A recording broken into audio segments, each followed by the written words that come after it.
এক মুসলমান ভাই আরেক মুসলমান ভাইয়ের প্রতি দরদ, ভালোবাসা, মায়া জন্মানোর জন্য এইরকম ঈদের দিন আল্লাহ তাআলা দিয়েছেন।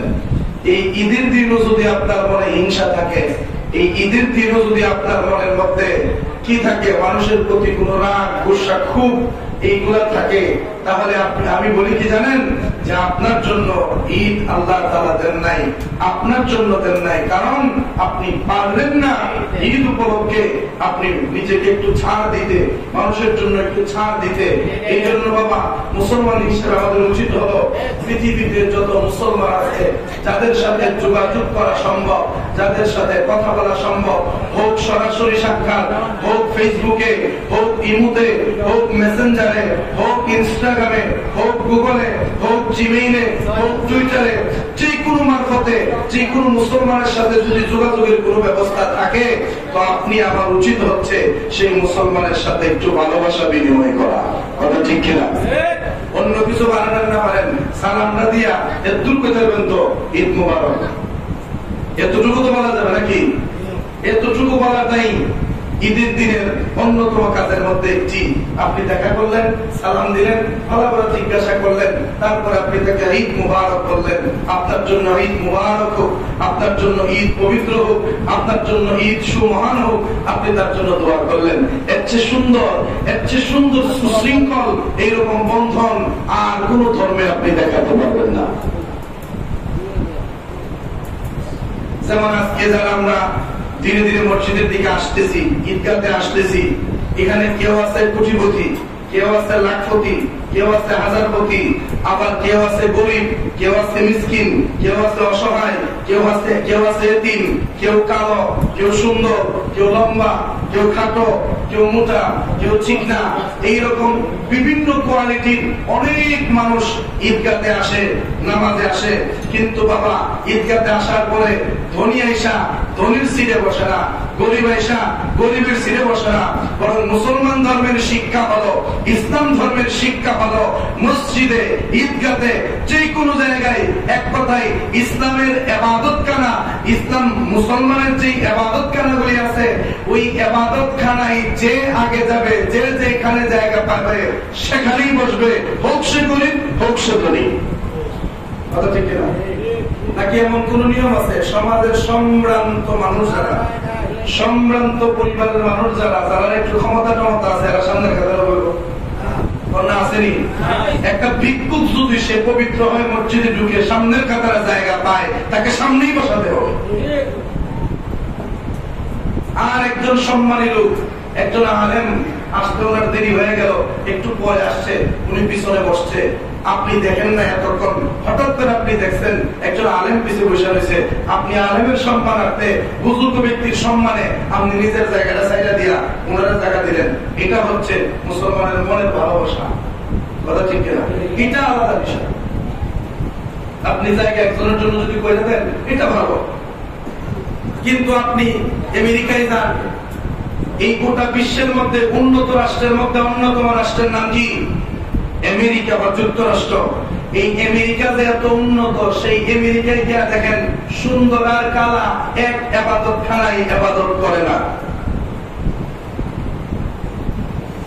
আমেরিকায় যারা সুন্দর মানুষ তাদের জন্য আলাদা গির্জা, আর যারা কালো মানুষ তাদের জন্য আলাদা গির্জা। কালো যারা তারা সুন্দরদের গির্জায় যায় না, সুন্দর যারা তারা কালোদের গির্জায় যায় না। কালোরা কালোদের গির্জায় গিয়ে তাদের ধর্মের উপাসনা করে, ধর্মের পূজা করে, আর সুন্দররা সুন্দরদের ইবাদত করে যায়, তারা ইবাদত করে। কিন্তু ইসলাম এমন একটা ধর্ম, সেই ধর্মের সমস্ত শ্রেণীর মানুষগুলি সমান। এই সমান বিষয়টা, এই যে কোন পার্থক্য নাই, এই বিষয়টাকে যদি আপনি নিজের মনের মধ্যে লালন করতে না পারেন, আপনি নিজের মুসলমান বইলা প্রকাশ করেন না, আপনি মুসলমান এটা মনে করেন না। যদি সবাই এক নজরে না দেখতে পারেন, সেটার অন্যতম সুযোগ হচ্ছে আজকে ঈদের দিন, কুরবানির দিন। এখন আমরা নামাজের আগে আসছি তো নামাজ পড়তে, ইচ্ছে করলে তো কুরবানিটা দিয়া খাইয়াবে নামাজে, কিন্তু আমরা আগে নামাজে আসছি কেন? কারণ আল্লাহর ঘোষণা হলো ফাসাল্লি রাব্বিকা ওয়ানহার। আল্লাহ কয় ফাসাল্লি রাব্বিকা ওয়ানহার। আল্লাহ আমার নবীর ডাক দিয়ে বলেন, ও আমার মাহবুব, ও আমার বন্ধু, ইন্না আতাইনা কাল কাউসার। হাবিব আমার, দোস্ত আমার, নিশ্চয় আমি আল্লাহ তাআলা আপনাকে কাউসার দান করেছি, আপনাকে অসংখ্য সৌন্দর্য দান করেছি। ফাসাল্লি রাব্বিকা ওয়ানহার, অতঃপর আপনি নামাজ আদায় করুন আপনার রবের জন্য এবং আপনার রবের সন্তুষ্টির জন্য আপনি কুরবানি করুন। প্রথমে আল্লাহ কয় যে আমি আপনাকে কাউসার দান করেছি, আমি আপনাকে অসংখ্য সৌন্দর্য দান করেছি। এরপরে আল্লাহ কয় ফাসাল্লি লিরাব্বিকা, অতঃপর আপনি দেরি না করে আপনার রবের সন্তুষ্টির জন্য নামাজ আদায় করেন। ওয়ানহার, এবং পাশাপাশি নামাজ আদায়ের পর পর আপনি কুরবানি করেন। এই ব্যাখ্যায় পাওয়া যায়, এই আয়াতের তাফসীরে পাওয়া যায় ফাসাল্লি লিরাব্বিকা ওয়ানহার। এই আয়াতের সারমর্ম হলো এটা, ফাসাল্লি আগে ঈদের নামাজ পড়ো, ওয়ানহার ঈদের নামাজের পর পর যার যার বাসস্থানে গিয়ে যার যার সুবিধা মতো জায়গায় গিয়ে যে কোনো একটা চতুষ্পদ জন্তু হালাল প্রাণী আল্লাহর রাস্তায় কি করো? কুরবানি করো। বাবা আমার, এই জন্য আমরা এই কুরবানি ঈদের দিন আর অত্যন্ত বরকতের, অত্যন্ত গাম্ভীর্যতার সাথে সারা বিশ্বে ঈদের দিনটা পালিত হয়। আমরাও তার ব্যতিক্রম করব না। যার যার সাধ্য মতো আমরা কি করব? ঈদের দিনটাকে উপভোগ করব। সুন্দর হতো যদি আমরা বাহিরে খোলা ময়দানে নামাজটা পড়তে পারতাম। কথা ঠিক কিনা? কারণ ঈদের নামাজ এটা আলাদা একটা নামাজ, এটা ফরজ নয়, এটা ওয়াজিব। ওয়াজিব নামাজ। আর ঈদের নামাজ ওয়াজিব হচ্ছে ঈদগাতে। কোথায়? ঈদগাতে খোলা ময়দানে হবে। উপরে যে সামিয়ানা দেয় এটাও ঠিক না, খোলা ময়দানে হবে ঈদের নামাজ। কিন্তু সামিয়ানাটা দেই কেন? এটা দেওয়ার পিছনে কারণটা হচ্ছে মুসল্লিদের কষ্ট হবে এই জন্য। যদি কষ্ট হওয়ার সুযোগ না থাকে, যেমন রোদ উঠছে না, দিনটা ঠান্ডা ঠান্ডা দিন আছে, কাপড় ছাড়া করলে নামাজ উত্তম হবে। আর যদি বৃষ্টি বাদলার দিন না হয়, একদম ফকফকা শীতের দিন হয়, কুয়াশাও যদি না থাকে, খোলা ময়দানে নামাজ পড়েন। আর যদি আপনার সমস্যার সম্মুখীন হওয়া লাগে, তাহলে আপনি যেভাবে ইচ্ছা অতএব নামাজ পড়েন। কথা ঠিক না? এই জন্য মূলত আমরা ভিতরে বসছি। কিন্তু ঈদের নামাজ ভিতরে হওয়ার কোন বিধান নাই, শুধুমাত্র কারণবশত ভিতরে পড়া যায়। আমরা এই কারণটাকে খরচ বানাই দিচ্ছি। এতদিনই কি আমরা পারলাম না একটা ঈদগাহের ব্যবস্থা করতাম? যে কোনো একটা উঠানোর তো ব্যবস্থা করা যেত, যে কোনো একটা জমি ঈদের জন্য, যে তুই ঈদের নামাজের লেগে আমার জমির 1 মাস চাষ করলাম না আমি। কথা ঠিক কিনা? আমি উঠানের ফল করা দিন লাগাইলাম না, নামাজের জন্য আমি তৈরি করে দিলাম। জান এরকম খোলা মনে মানুষ আছেন? ঈদের দিন ঈদগাহ পরিষ্কার করবেন, মসজিদ পরিষ্কার করবেন, মসজিদের খেদমত করবেন, মুসল্লিদের সুবিধার জন্য কাজ করবেন, নিজের মন থেকে উচ্চা। কার মনের মধ্যে এরকম উদ্যোগটা হয়েছে? কয়জনে মসজিদের প্রতি নজর দিচ্ছেন, কয়জনে মাঠের দিকে নজর দিচ্ছেন, কয়জনে উজুখানার দিকে নজর দিচ্ছেন, কয়জনে মসজিদের আশপাশের দিকে নজর দিচ্ছেন? এই দিকটা আমরা কোনো খোঁজ নাই। বেহেশত সবার আগে যেতাম চাই। কষ্ট লাগবে আপনাদের?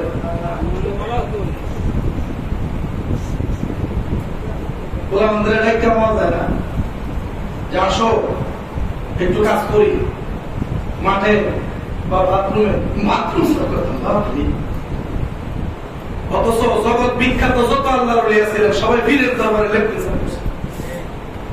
এরপরে তারা বুজুর্গ হয়েছে। আমি তোই কুরবান করতে পারছেন না, কি এরকম কুরবানি করবেন? এই গরু কুরবানি, মহিষ কুরবানি, দুম্বা কুরবানির মূল কারণ হলো, মূল উদ্দেশ্য হলো নিজের আমিত্বকে কি করা? কুরবানি করা। আমার এই শার্ট আমার, এই পাঞ্জাবি আমার, এই পাগড়ি আমার, এই পাগড়ি আমার, এই জুতা আমার, এই বাড়ি আমার, ওই জমি আমার, এই ফুট আমার, এই সন্তানটা আমার, এটা আমার ভাই, এটা আমার। আমার বলতে যে একটা বিষয়, এইটাকে কুরবানি করার নামই হচ্ছে মূলত কুরবানি। সুবহানাল্লাহ। এই জন্য অনুরোধ থাকবে আপনাদের কাছে, আমরা যারা কুরবানি করব, এই কুরবানির পশুর গলায় ছুরি চালাতে চালাতে নিজের আমিত্ব সহ সব কুড়ি কুরবানি করে দেব। বলেন ইনশাআল্লাহ। আরো জোরে বলেন ইনশাআল্লাহ। তাকবীরে তাশরিক করেন। আল্লাহু আকবার, আল্লাহু আকবার।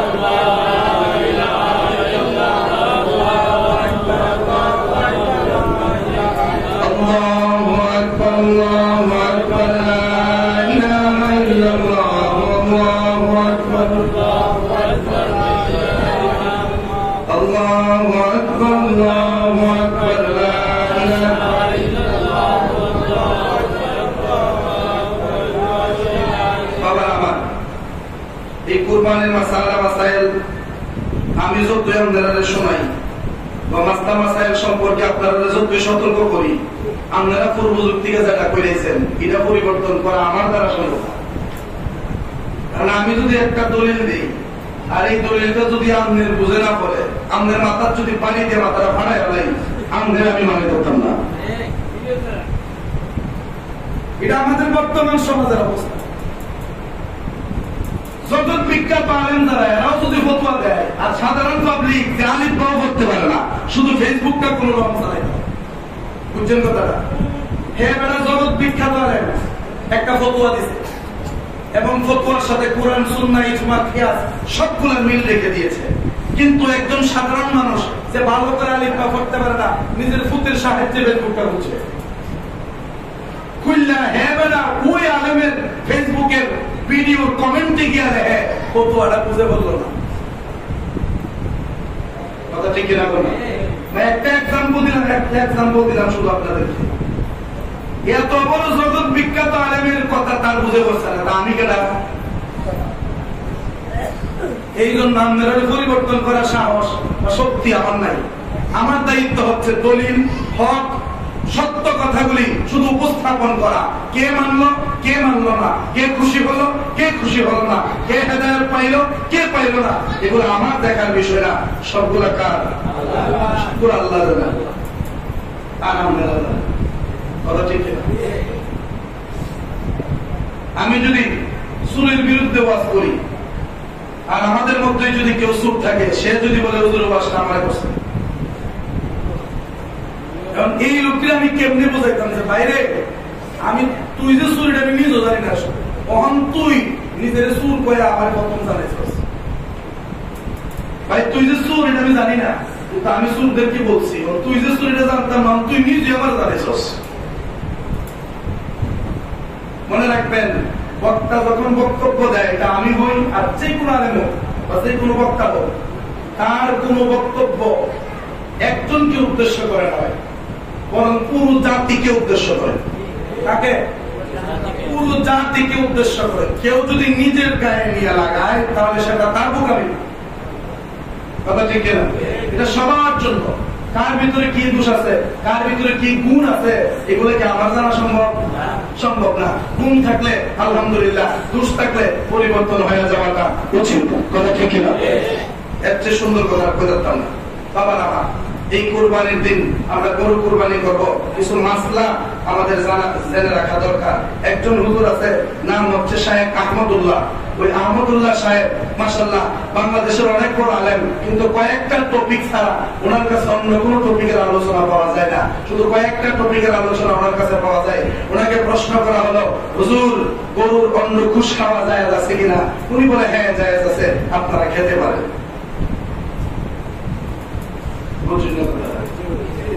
গরুর অন্য ঘুষ খাওয়া জায়েজ, তো আপনাদেরকে একটা সওয়াবের কাম করার সুযোগ দিয়ে দেই।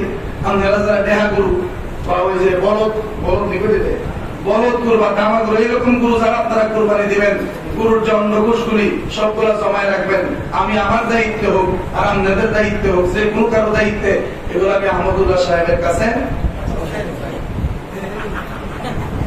কথা ঠিক কিনা বলো?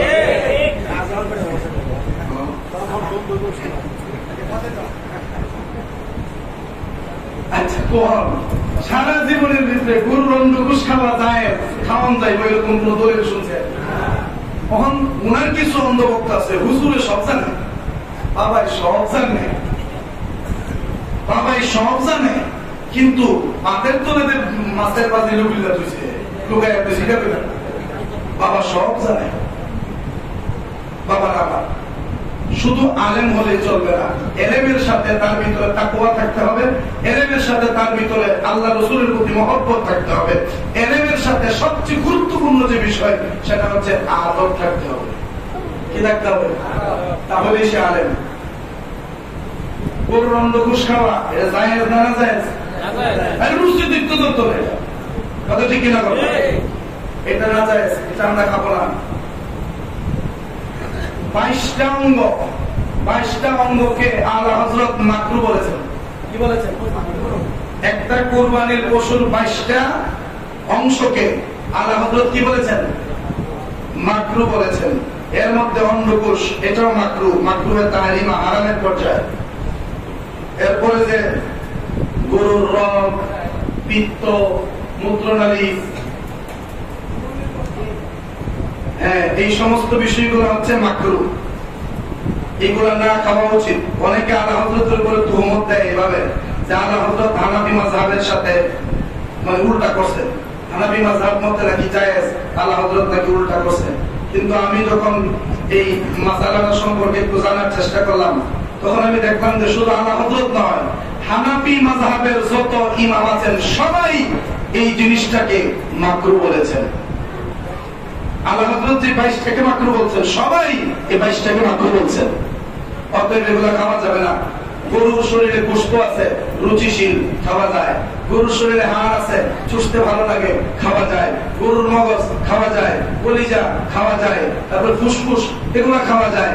কিন্তু এছাড়া বাকি যে কয়েকটা জিনিস আছে, এর মধ্যে সবচেয়ে ফেভারিট একটা জিনিস, আরে এত স্বাদ এই ফেভারিট জিনিসটা আমি নাম পেতাম না, কইলে অনেকের মুখে এখনই পানি পড়বো। এটা অনেক স্বাদের জিনিস, এই জন্য এটা ঘুষ দিলে দেন না দিলে নাই, কলজা দিলে দেন না দিলে নাই, এটা দিলে সবচেয়ে বেশি খুশি। কথা ঠিক কিনা? হ্যাঁ না, নাম করবে না, এটা কি তা আপনারা বুঝতে পারছেন? আমার তা আপনারা সবাই ইয়ে দিন। এই জিনিসটা, এটাতে পায়খানা থাকে, এটাতে গোবর থাকে, এটাতে হজমের কেরাপুক থাকে। এই সবগুলা দেখার পরে, জানার পরেও যদি দয়ার মধ্যে সাফ করে খাবার মতো রুচি, খাওয়ার মতো ধৈর্য আপনাদের হয়, তাহলে আমি বলবো আপনারা খেতে পারেন। আর যদি রুচিতে একটুকু পরিমাণও যদি বাদে, কেমনে খায়, তাহলে আল্লাহর রাস্তে অনুরোধ, না খায়া থাকাটাই সর্বোত্তম। না খায়া থাকাটাই কি? আপনি কুরবানি দিচ্ছেন, শুধু আপনি খাবেন, কুত্তারে কিছু দিচ্ছেন না। তো বক্তা দেওয়া মাকরুহে তাহরিমা, হারামের পর্যায়ে। এই জিনিসটা যে আনন্দের সাথে আমরা খাই বাবা, কেন আমাদের রুচি এত নিচে নামবে কেন? মুসলমানের রুচি কত নিচে দেখেন। আল্লাহ কয় রাব্বানা আতিনা ফিদ দুনিয়া হাসানা। আল্লাহ কয় বান্দা দোয়া করে ভাবে, আল্লাহ দুনিয়ার বালাই তুমি আমারে দান করো। দুনিয়ার বালাই কাদেরকে দান করতো? মুসলমানদেরকে। তারপরে দুনিয়ার যত কিছু আছে এর মধ্যে ভালো কিছুগুলা কাদের? মুসলমানদের। ব্যবসার মধ্যে ভালো ব্যবসাটা করবে কে? মুসলমান। চাকরির মধ্যে ভালো চাকরিটা করবে কে? মুসলমান। বাড়ির মধ্যে সর্বোত্তম বাড়ি হবে কার? মুসলমান। ঘরের মধ্যে সবচেয়ে সুন্দর ঘর হবে মুসলমানের। সমাজের মধ্যে সবচেয়ে সুন্দর সমাজ হবে মুসলমানের। সবগুলা সুন্দর, কিন্তু এখন আমাদের রুচি এত নিচেই নামছে। সাইন্ডার কাজ এখন মুসলমানে করে, শিলের কাজ এখন মুসলমানে করে, আরো কত ধরনের কাজ সেইগুলা এক সময় হিন্দুরা করত, তাদের পেশা ছিল, মুসলমান এটাকে ঘৃণা করত, কিন্তু আজকে হাসি খুশির সাথে মুসলমান এগুলা করতেছে। তার মানে রুচি, মানুষের নজর, মুসলমানের নজর কতটা নিচে নামছে। বুরুল্লি এক সময় দেখতে মানুষ ভূমি করে দিত, এখন বুরুল্লি কুস্তির সাইতে দাম নিয়ে কিনা খায়। কথা ঠিক কিনা? খাইয়েন না, খাইবে রুবেল লেটা গেলে খাইলেন।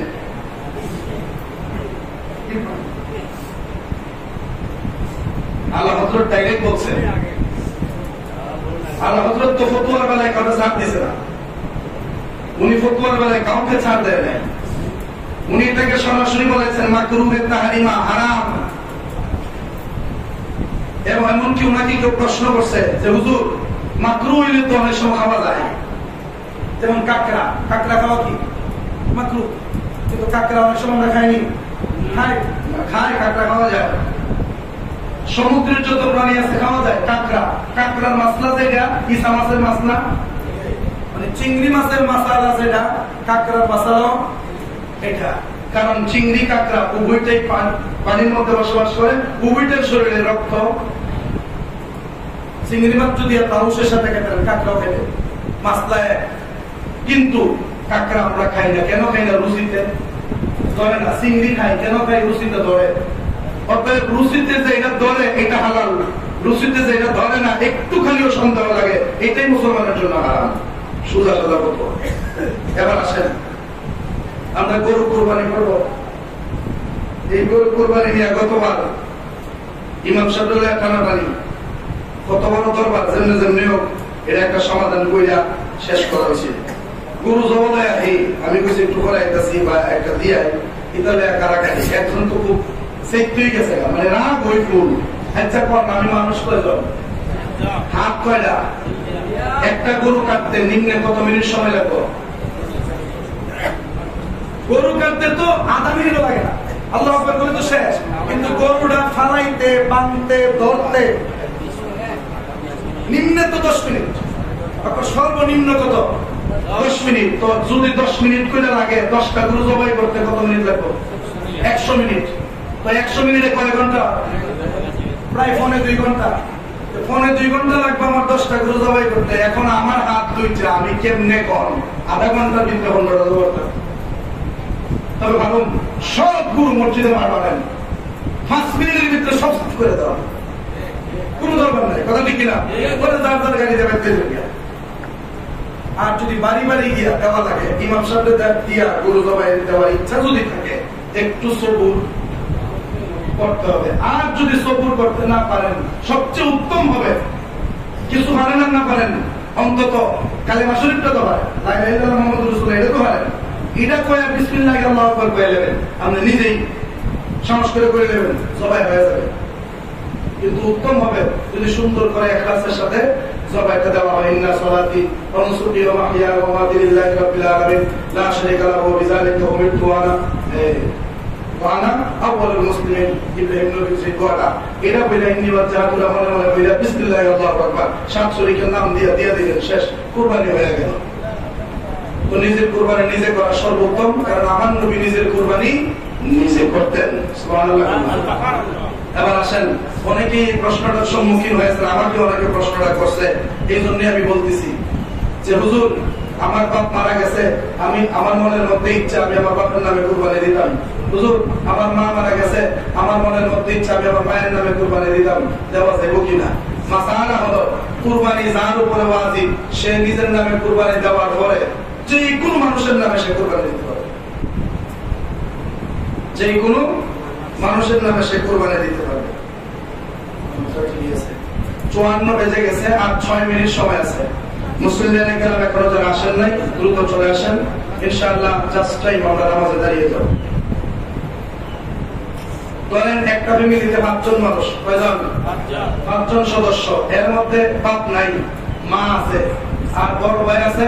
বড় ভাই রুজি করে, বাকি যে 4টা, এই 4টা কোন রুজি রোজগার করে না, রুজি রোজগার করে না। বড় ভাই রুজি করে, কিন্তু বড় ভাই রুজিও মাশাআল্লাহ যথেষ্ট রুজি আছে। যে যথেষ্ট রুজি থাকার কারণে সে একা নিজেই কুরবানি দেওয়ার একটা মানে তৌফিক তার হয়ে গেছে এরকম, কিন্তু সে শরীকে কুরবানি দেবে। এখন সে নিয়ত করছে আব্বা যেহেতু নাই, আব্বার রোগের মাগফিরাতের জন্য আমি কি দিব? কুরবানি দেব। এখন দেওয়া যাবে কিনা? মনে রাখবেন, একটা ঘরের ভিতরে 20 জন সদস্য যদি থাকে, টাকা যার হাতে উপার্জন হবে, কুরবানি আগে তার নামে হবে। বাপরে যদি ভালোবাসেন, মারে যদি ভালোবাসেন, নিজের ওয়াজিব কুরবানির নামটা দিয়া এরপরে আরো 2টা শরীক লন, একটা মার নামে দেন, একটা বাপের নামে দেন। আর যদি কোন যে না আমি আমার নামে দিলাম, আমার মার নামে দিলাম, আমি আমার নামে দিতাম না, তাহলে আপনার মার কুরবানি আদায় হবে না, আপনার কুরবানি আদায় হবে না। আগে তো ওয়াজিব আমার উপরে যেটা আবশ্যক করা হয়েছে এটা তো আগে আদায় করতে হবে। এরপর মায়ের হায়াতের জন্য একটা শরীক দিলাম, বাপের রুহের মাগফিরাতের জন্য একটা দিলাম। আরো সর্বোত্তম আমি একটা কিতাবের মধ্যে পেয়েছি যে নবীর কোন উম্মত যদি আমার নবীর শানে কুরবানি দেয়, সুবহানাল্লাহ, যে এই শরীকটা আমি আমার নবীর জন্য দিচ্ছি, মানে আমার নবীর পক্ষ থেকে আমি এই কুরবানিটা দিলাম। তাহলে সবচেয়ে বেশি খুশি হবে আমার আল্লাহ। সুবহানাল্লাহ। তবে এটা কখন? আলাদা আরেকটা শরীক দিয়া, নিজেরটা আদায় করে আরেকটা শরীক দিয়া দিতে হবে। এবার আসেন, এই কুরবানি দিলে কি হবে? কুরবানির শিং, এই মাসালা আমরা জানি, শিং যদি অর্ধেকের চাইতে বেশি ভাঙা থাকে, চামড়ার সাথে লেগে যায়, তাহলে ওইটা দিয়ে কুরবানি হবে না। এক কথাই প্রকাশ্য বড় ধরনের কোন খুঁত যদি পশুটার মধ্যে থাকে, তাহলে সেটা দিয়ে কুরবানি হবে না। অনেকে দেখি বুড়া গরু কুরবানি দেওয়ার জন্য কিনছে, বুড়া গরু যদি এমন বুড়া হয় যেটা আটতে আটতে কাঁথার দ্বারা যায় তারা না, তাহলে এটা দিয়ে কুরবানি হইতো না। কারণ এই গরু দিয়ে বলছি না, বাড়ি দেওয়া সম্ভব না। যদি লেজ কাটা থাকে, লেজ যদি মনে করেন না 3 ভাগের 2 ভাগ কাটা থাকে, 1 ভাগ যদি অবশিষ্ট থাকে, ওইটা দিয়ে কুরবানি হবে না। এমনি জবাই করে বিয়া খাওয়াইতে পারবেন, সুন্নত খাওয়াইতে পারবেন, উরুস করতে পারবেন, কিন্তু কুরবানির যে বিধান, এই কুরবানিতে এটা চলবে না। অন্তত পক্ষে লেজটা 2 ভাগ অবশিষ্ট থাকতে হবে, শিং 2 ভাগ অবশিষ্ট থাকতে হবে, হৃষ্টপুষ্ট হতে হবে, সবল হতে হবে, শক্তিশালী হতে হবে। হোক এটা যে কোনো ধরনের গরু, কিন্তু শক্তিশালী হতে হবে। ওই রকম পশু আল্লাহর রাস্তায় কুরবানি করবেন। যার পশুটা যত শক্তিশালী, যার পশুটা যত মজবুত, যত শক্তিশালী, কাল কিয়ামতের ময়দানে ফুলছিরা সে তত দ্রুত পাবে। সুবহানাল্লাহ। আমরা বাজারে গিয়ে তো ভাই পুরানো না, ঠিক না? পুরাটা দিয়ে কোন রকম সাইডা লাভ নেই, কিন্তু জোয়ানটা দিলে ভালো আগে তরতাজা গরু দিবেন আল্লাহর রাস্তায়। এবার আসেন, কুরবানির তো অনেক ফজিলত আমরা শুনছি, সর্বশেষ কথাটা আপনারা শোনাই দিই। এই কুরবানির পশুর শরীরে যতটা পশম আছে, প্রত্যেকটা পশমের সমপরিমাণ সওয়াব আমলনামায় দিয়ে দেওয়া হবে। সুবহানাল্লাহ। আর জোরে কোন সুবহানাল্লাহ। এবার আসেন গোশতের যে মাসালা, এই গোশতটা আপনি 3 ভাগে ভাগ করবেন। সর্বোত্তম পন্থাটা আপনাদেরকে বলছি, সবচাইতে উত্তম যে নিয়মটা এটা বলতেছি। কুরবানির গোশত আপনি বন্টন করে আপনার ভাগ আপনার ঘরে নিয়ে আসবেন, কিন্তু বন্টনের সময় মাসালা আছে। যদি আন্দাজ করে করেন, এই 7টা ভাগ কর, 1টা ভাগ, 2টা ভাগ, 3 এই যে এরকম চোখের আন্দাজ, এই চোখের আন্দাজে শরীকের বন্টন করা যাবে না, হারাম। চোখের আন্দাজে বন্টন করা যাবে না, বরং দাড়ি পাল্লা দিয়ে মিজান, মিজান মানে কি? দাড়ি পাল্লা, দাড়ি পাল্লা দিয়ে বা মিটার দিয়ে মেপে মেপে একদম সলিড ওজন করে 7 শরীকে সমান ভাগে ভাগ করতে হবে। আপনি আপনার ভাগ নিলেন, নিয়ে আপনি বাড়িতে গেলেন, 3টা ভাগ করবেন আপনার ভাগটাকে, পরে একটা ভাগ নিজের জন্য রেখে দিবেন, একটা ভাগ আত্মীয় স্বজনের বাড়ি বাড়ি গিয়ে আপনারা দিয়ে দিবেন, আরেকটা ভাগ গরিবদেরকে দিবেন এবং যারা শরীক হয়েছে না তাদেরকে দিবেন। কথা ঠিক না? এবং চামড়া, এই চামড়ার টাকাটা আপনারা গরিবদেরকে দিয়ে দিবেন। কেউ যদি চায় যে চামড়া আমি বেচতাম না, গরিবদের দিতাম না, এই চামড়া দিয়ে আমি ব্যবহার করবো, তাহলে এটা আপনার জন্য জায়েজ হবে। আপনি ব্যবহার করতে পারেন, ব্যাগ বানাইতে পারেন, বা যে কোনো কিছু বানায় আপনি ব্যবহার করতে পারেন। কিন্তু যদি ব্যবহার করার জন্য আপনি একটা থলে বানাইলেন, বানায় বিক্রি করে দিলেন, ওইটার টাকা আপনি খেতে পারবেন না। চামড়া আপনি নিজের জন্য আনছেন, নিজের কাজের জন্য ব্যবহার করবেন, কিন্তু আপনি নিজের কাজের জন্য ব্যবহার না করে 1 সপ্তাহ পরে বিক্রি করে দিয়েছেন, ওই টাকাটা আপনি খেতে পারবেন না। এক কথাই কুরবানির পশুর চামড়া এটা নিজের জন্য যদি রাখেন তাইলে ইউজ করা সম্ভব, জায়েজ, কিন্তু যখনই বিক্রি করে দিবেন ওই টাকাটা আপনাকে গরিবদেরকে সদকা করে দিতে হবে। তাদেরকে গরিবদেরকে সদকা করে দিতে হবে। যদি কেউ খেয়ে ফেলে টাকাটা, তাহলে সেই পরিমাণ কাফারা তাকে কি করতে হবে? গরিবদেরকে দিতে হবে। আর কোন মাসালা এই মুহূর্তে আপনাদের জানার দরকার আছে কিনা? কোন 1-1.5 মিনিটে শেষ করে দিই। মানে যে হুজুর যে এই 1-2 মিনিট 3 মিনিটের দিক সেদিক হবে, একদম জাস্ট টাইমে আন্তর্জাতিক খেলা হবে না। কথা ঠিক কিনা? আমার আলোচনা শেষ। এখন শুধু আপনাদের মনে আছে কিনা, আমার বলার মধ্যে কোন মিস্টেক হয়েছে কিনা, যে হুজুর এটা করলে তো আমরা একটু খটকারা ছুটলো, এরকম যদি থাকে, আর না থাকলে ওয়াক্তি দাওয়া পেলাম, আল্লাহ আকবার, নামাজে দাঁড়ায় যাবো।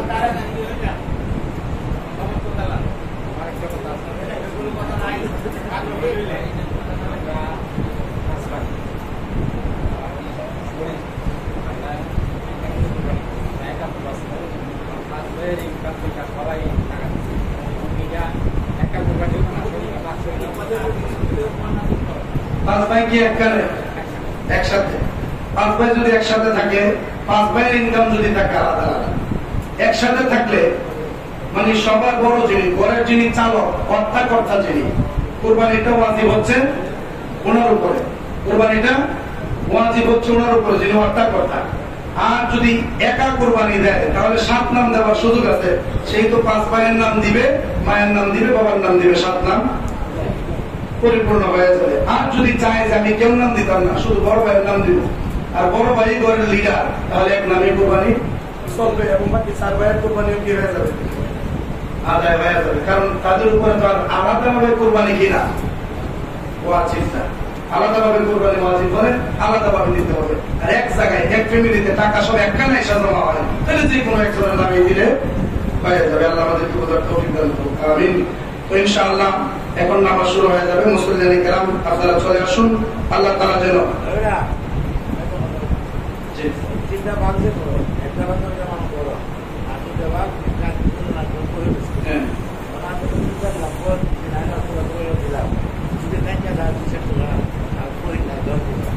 এটা আপনি নিজে খেতে পারবেন, সমস্যা নেই, এটা আপনি খেতে পারবেন।